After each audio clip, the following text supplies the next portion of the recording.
এই যে Redmi set একটা ডেড হয়ে গেছে, এই সেটটা রাত্রে রাখছে, সকালে উঠে দেয় ডেড।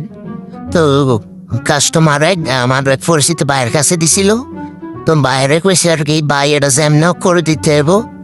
আইসিয়া ভাই আর কাছে আনছে, আনি কল ভাই ধারে যেমন কাজের ভিতরে করে দেন লাগবো, না হলে কাস্টমার লগে একরকম যুদ্ধ হয়ে যাবো। তাই কলে কি কান ভাই কি কি হয়েছে, আর আই কলে ভাই একটু সময় তো দিতে কনা ভাই, সময় দেন যাইতো না, যেমনিও তারা আজের ভিতরে সারাই দিতে হবো, নইলে বেটা মরে যাবো, বেটা জানামাজ হতো জান লাগবো। আই কলে কি কান ভাই মোবাইলের ভিতরে তো কি যে এমন মোবাইল লাগবো।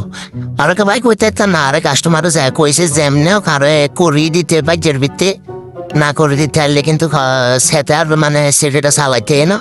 সেটার মধ্যে কি ইম্পর্টেন্ট ডাটা সাইকেল বাবুরে, এত ইম্পর্টেন্ট ডাটা হইলে ইম্পর্টেন্ট ডাটা ল্যাপটপ পিসি এখানে ভিতরে SSD হার্ড ডিস্ক ফ্যান টাইপের ভিতরে বা মেমোরির ভিতরে বড় একটা ধারণা নেই। এত ইম্পর্টেন্ট ডাটা হইলে, আর এত কোন ব্যাংকের ম্যানেজ আছে এত ইম্পর্টেন্ট ডাটা হইলে এইভাবে রাখবো না যে আরো ইম্পর্টেন্ট ডাটা মোবাইল যে কোনো সময় খাড়াই গেলে আর এই ডাটা খাইব কোনে।